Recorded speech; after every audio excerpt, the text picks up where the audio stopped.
하나님 말씀은 구약성경 레위기 19장 13절 14절 말씀입니다.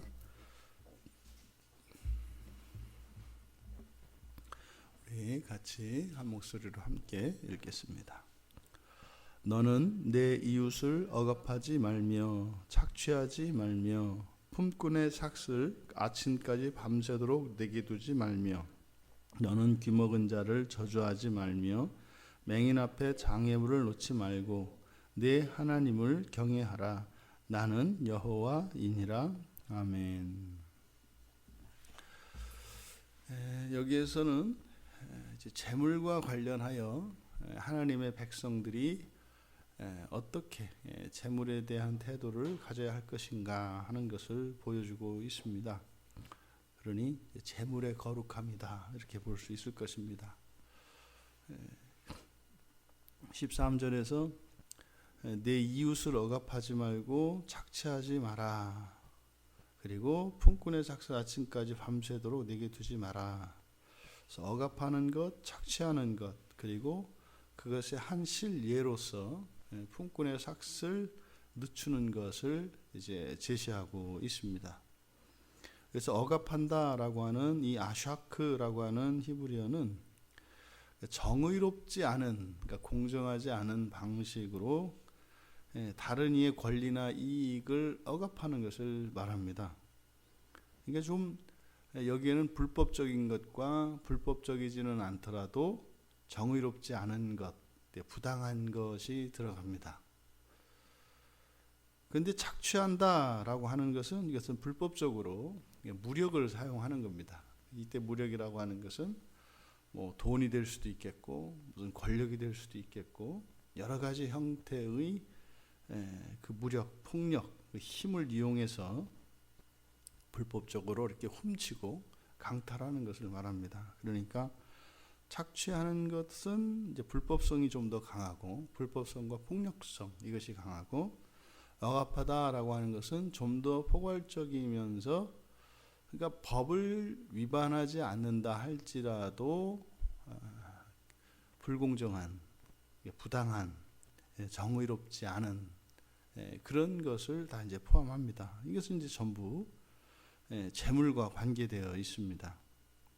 그러한 이제 한 실예로서 사람을 시켜서 사람에게 일을 시키고 그 삭슬 주어야 하는데 그러니까 고의로 여기는 지금 뭐 이렇게 뭐 재정적으로 어려워서 뭐 이런 의미가 아닙니다. 여기서는 가지고 있지만 그것을 늦추는 겁니다. 고의적으로 지연을 해서 그 돈을 늦추고 주는 행위, 이것을 이제 이야기를 하고 있습니다.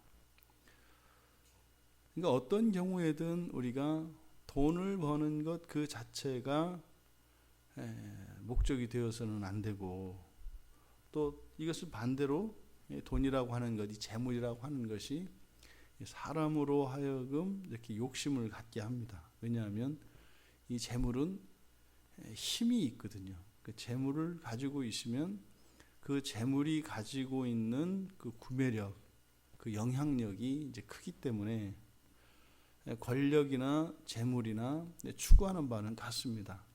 나의 의지를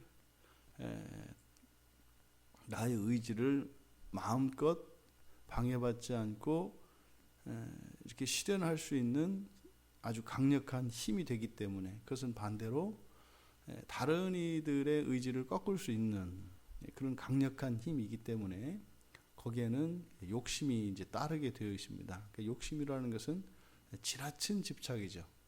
그러니까 필요 이상이라고 하는 것은 쓸데없는 겁니다. 사실은 내가 나에게 필요한 것 그 이상까지 원하는 것, 이게 이제 욕심이죠. 이게 이제 사람 몸무게로 하면 과체중 이런 겁니다. 그리고 이제 14절에서는 귀먹은 자 그리고 맹인을 거론합니다. 그러니까 귀먹은 자를 저주하는 것, 맹인 앞에 장애물을 놓는 것, 이게 무슨 의미겠습니까? 귀먹은 자를 저주한다라고 하는 것은 이게 막 저주를 해도 못 알아듣잖아요, 본인은. 또 앞을 못 보는 맹인이니까 그 앞에다가 걸려 넘어질 수 있는 그 장애물을 고의적으로 놓는 것 아닙니까? 지금 귀머거리와 이 맹인 이런 신체적인 장애를 통해서 이야기하는 것은 지금 여기는 이제 재물과 관계되어 있기 때문에 전혀 알지 못하는 거죠. 전혀. 그러니까 이것은 이제 어찌 보면 이제 사기를 치는 것. 그러니까 그 사람은 그것이 자기에게 손해가 되는 줄 모릅니다. 사기를 치는 사람들은 항상 사기를 당하는 사람보다 더 많이 알고 있습니다. 그리고 사기를 당하는 사람은 사실 자신이 사기를 당한다는 걸 알지 못하죠. 나중에 지나고 나서나 깨닫게 됩니다.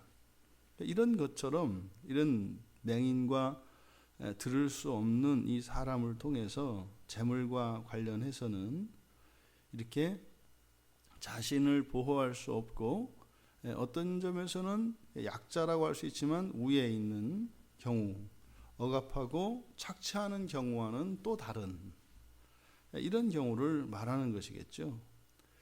이렇게 하지 마라. 그러니까 절대적인 약자를 보호하라는 겁니다. 그래서 상대방의 이런 약점들 또 자신의 강점들 또 심지어는 이렇게 이제 법을 위반하면서까지 이런 무력과 폭력을 사용해서 재물을 모으지 말라는 거예요.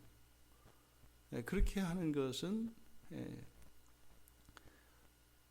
본인에게 득이 될 게 없기 때문이죠. 그런데 이렇게 하면 뭐 이렇게 벌을 내리겠다라든지 뭐 그렇게 하면 뭐 저주가 있다. 아니면 뭐 그렇게 하면 망할 것이다. 뭐 이렇게 구체적인 경고가 있는 것이 아니라 내 하나님을 경외하라. 이렇게 얘기를 합니다. 재물을 모으는 그 일에 있어서 이런 불의한 방법들 그리고 불법적인 방법들 또 다른 사람들을 속여서 뺏는 이런 것들 이것을 금하면서 여호와를 내 하나님을 경외하라 이렇게 얘기를 하는 겁니다. 왜 여호와 하나님을 경외하라 나는 여호와다 이렇게 말씀을 하셨을까요? 그러니까 모든 우리들의 삶을 여호와 하나님께서는 보고 계시죠. 그러니까 앞을 못 보는 맹인이라 할지라도 여호와께서는 보고 계세요. 또 듣지 못하는 사람이라 할지라도 사람은 듣지 못할지라도 하나님은 그것을 다 들으십니다. 그러니 하나님이 보고 들으신 것을 또한 하나님께서 기억하실 것이고 그러면 공의로우신 하나님께서는 반드시 그것을 심판하게 될 것이라는 경고가 들어가 있는 거죠. 여호와 하나님을 경외하라는 것을 말입니다. 여호와는 언약의 하나님입니다. 그러면 언약 안에 있는 언약의 백성들을 이렇게 재물로 인하여서 피해를 입힌다면 하나님께서 반드시 그것에 대하여 심판하실 거라는 겁니다.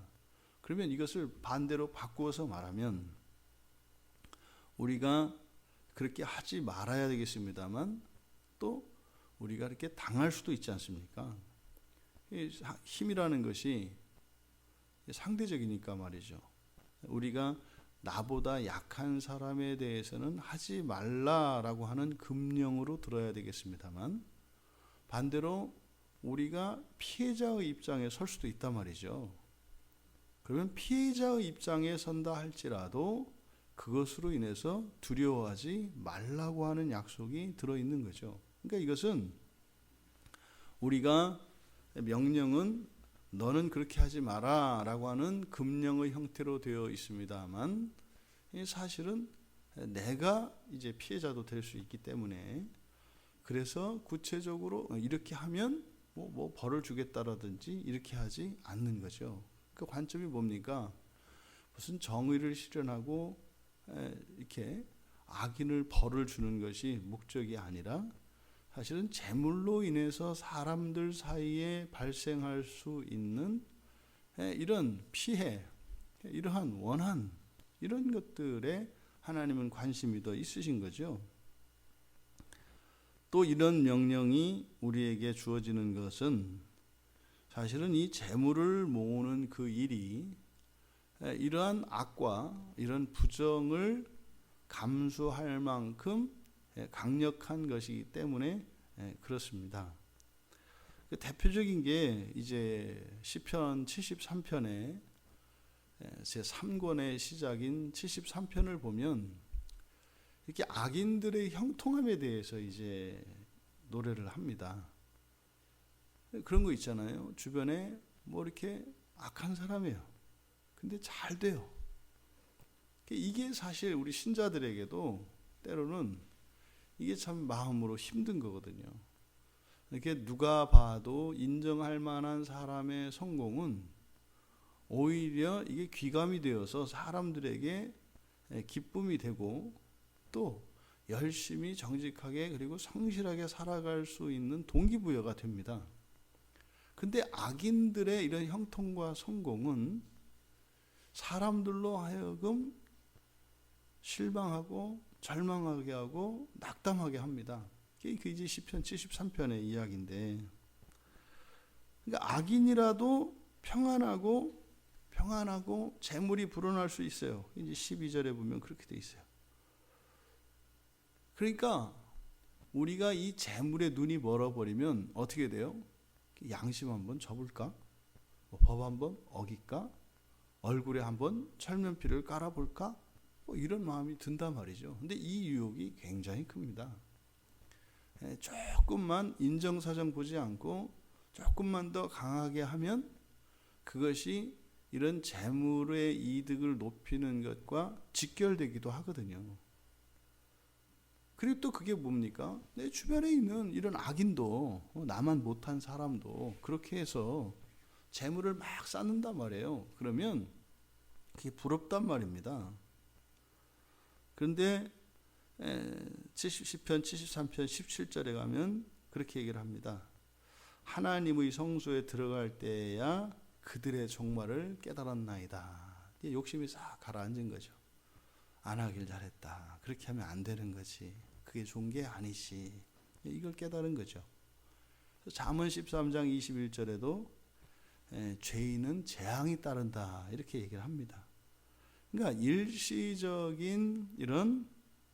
일시적이고 현세적인 부와 권력 그리고 이러한 성공, 그것을 기뻐하지 말라는 겁니다. 그것은 결국 죄를 쌓는 것이기 되기 때문에 거기에는 재앙이 따를 것입니다. 한편 잠언 13장 22절에서는 선인은 그 산업을 자자손손에게 끼쳐도 죄인의 재물은 의인을 위하여 쌓는다.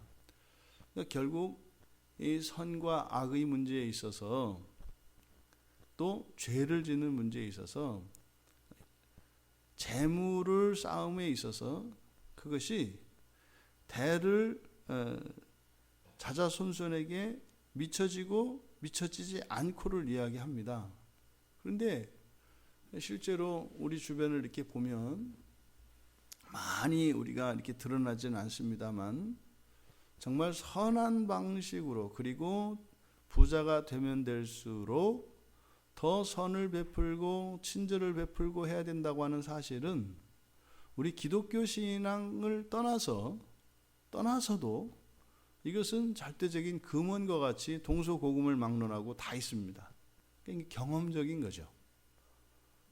그래서 경험적으로 부자가 되면 어려운 사람을 돕고 정직하게 벌고 성실하게 벌어라 라고 하는 이 금원은 굳이 하나님의 이런 명령이 아니어도 경험적으로 우리에게 인류 사회 안에 그것이 결과적으로 우리에게 유익이 된다라고 하는 사실을 압니다. 그러면 지금 여기서 재물에 대해서 하나님 백성들의 이런 거룩함, 그러니까 하나님 백성과 하나님 백성이 아닌 자들 사이에서의 그 구별점이거든요. 근데 지금 우리가 살펴봤습니다만 뭐 이렇게 뭐 특별히 하나님의 백성들이라 그래서 뭐 누가 뭐 내 재물을 뺏으려고 하면 내줘라 뭐 이렇게 얘기하는 것이 아니라 그냥 일반적인 우리들의 삶의 지혜를 뭐 이야기해 주고 있거든요. 그러니까 굳이 이것이 뭐 거룩함이 아니라 이건 뭐 상식적인 것이고 매우 정상적인 게 아닌가? 근데 이것이 하나님 백성들의 거룩함이다. 이렇게 이야기를 하는 것입니다. 그러니까 단순히 이렇게 하라라고 하는 지침만은 아닌 거죠. 왜냐하면 하나님 백성이 아닌 사람들도 이렇게 하는 것은 상식이에요. 그러니까 정말로 특별히 이렇게 막 욕심이 많은 사람들 물론 생각보다 더 많죠. 하지만 이게 그렇게 이 세상 사람들과 구별이 될 만큼 거룩하다고 할 만큼 뭐 그렇게 특별한 규정이 아니다 이 말이에요. 중요한 것은 이 세상에서 우리가 재물을 쌓고 이 재물을 벌어들이는 이런 일들에 있어서 상식을 지키라는 거죠. 그런데 그게 다가 아니에요. 그것은 거룩함이라고 볼 수 없다 이 말이에요. 왜요? 그렇게는 다 하니까 사람들이, 정상적인 사람들은. 중요한 것은 그러면 재물을 쌓긴 쌓는 거예요. 재물을 멀리하는 거 아니에요. 분명히 쌓긴 쌓는다고요. 근데 여기에서 초점은 뭐겠습니까? 시편 73편 26절에 가면 하나님은 나의 영원한 분기십니다. 이렇게 이야기를 한다고요. 예수님께서 마태복음 6장 19절에서 보물을 땅에 쌓지 마라 그래요. 어디에 쌓으라는 겁니까? 하늘에 쌓으라는 겁니다. 이것이 하나님 백성들의 거룩함이에요. 우리가 이 세상에서 사람들이 추구하는 것들이 있습니다. 돈, 명예, 권력, 또 이런 명성, 인기, 아름다움, 건강 뭐 이런 거 있지 않겠습니까? 이런 것들에 대해서 성경이 배타적이지 않다고요. 탈속적이거나 이게 완전히 우리의 삶을 떠나지 않아요. 기독교는 마치 그 불교도에서 이야기하는 것처럼 뭐 무소유나 청렴, 청빈 이렇게 얘기하지 않는다고요. 성경에서는. 근데 이제 언뜻 우리가 생각하기에 그런 것에 대해서 아무런 욕심도 없고 막 이렇게 하면 그것이 참된 어떤 신앙의 표지인 것처럼 이야기를 합니다만 초점은 거기에 있지 않아요. 그러니까 이런 재물들에 대한 우리의 가치는 상식선에서 따라가면 돼요. 넘치지는 말라는 거예요. 상식적이면 돼요. 근데 포커스는 이 사람의 욕심이라고 하는 것은 끝이 없는 거거든요. 그것도 쉽지 않지 않습니까? 그런데 성경에서 이 거룩함은 바로 하늘의 마음을 두라는 것입니다. 이것이 재물에 관한 하나님 백성들의 거룩함입니다. 왜요? 이 세상에 쌓아놓는 것은 거기는 좀과 동록이 해하고 도둑이 구멍을 뚫는다 그래요. 그러니까 이 세상에 쌓아서 영원한 것은 없습니다. 그리고 마침내 마지막 날에 가면 그것이 내 것이 될 수 없다는 것을 알게 됩니다. 그러니 이런 재물을 추구하되 상식선에서 필요 이상을 구하지 말 것이고 그리고 법적이고 정의로운 방식으로 추구할 것이로되 궁극적으로는 이 땅이 아니라 하늘에 쌓기 위해서 하늘에 쌓으며 살아가라는 것입니다. 이것이 재물에 관한 하나님 백성들의 거룩함에 대한 성경의 가르침입니다. 그러니 뭐 그냥 하늘 계좌에 잔고가 잔고가 쌓이도록 살아라. 이런 의미이겠죠. 그러면 하늘에 잔고를 쌓는 것은 무엇입니까? 이것은 선을 위해서 사용하는 것입니다. 선을 위해서 사용. 결국 하늘에 잔고를 쌓는다는 것은 많이 쓰는 겁니다. 필요한 것에 많이 쓰는 것. 그러니 이 재물은 소유하기 위해서 벌어들이는 것이 아니라 선한 일에 사용하기 위한 것이기 때문에 선하지 않은 방식으로 벌어들이는 것은 그것은 어리석은 일이고 나에게 전혀 유익이 되지 않는 거죠. 선한 일에 쓰기 위하여 악한 방식으로 재물을 벌어들인다는 것이 가능하겠습니까? 불가능합니다. 선한 일에 쓰고자 하는 이들은 선한 방식으로 재물을 벌게 되는 것입니다. 재물에 대한 이 성경의 가르침을 통해서 우리는 이 재물이 나의 소유 그리고 나의 뜻과 나의 욕망을 채우기 위한 수단이 아니라 이 세상을 살리기 위해서 소용이 되어지는 지상의 큰 도구인 것을 인정을 합니다. 그래서 우리 그리스도인들이 이 재물에 대한 태도, 이것은 이 세상에 오히려 세상에서는 돈벌이의 대상으로 기회로 삼는 이들을 위해서 쓰기 위해서 돈을 버는 것이다. 이것이 그리스도인의 거룩함입니다. 오늘 하루 또 우리들의 인생 안에 이 재물에 대한 성경의 이 가르침을 통해서 우리가 이 동기와 목적을 하나님 말씀에 두고 간다면 그러면 참으로 하나님께서 우리의 인생을 이끄시고 우리의 사업을 우리의 생계를 책임지고 하나님께서 해주실 것입니다. 그리고 이 재물의 거룩함을 따라 살아갈 때 참으로 하나님의 도움과 은혜로 그렇게 날마다 하나님께 감사할 수 있는 우리 모두가 되시기를 주님의 이름으로 축원합니다. 존귀하신 하나님, 이 세상을 살아가며 저희들이 지나치게 마음을 빼앗기기 쉬운 재물을 쌓는 일에 대하여 그것이 어리석은 것이며 참으로 지혜롭고 복된 것은 하늘에 쌓는 것임을 오늘 말씀을 통하여 깨달았습니다. 이 세상을 살아가며 저희들이 재물을 모으는 그 일들의 의미와 목적이 세상 사람들과 다르게 하여 주시고 그렇게 하나님의 말씀을 따라 살아가고자 할 때 참으로 그것이 하나님 기뻐하시는 것임을 저희들의 삶을 통하여 경험할 수 있도록 은혜를 내려주셔서 더욱 하나님의 말씀을 따라 살아갈 수 있도록 은혜를 내려주시옵소서. 감사하며 예수님의 이름으로 기도하옵나이다. 아멘.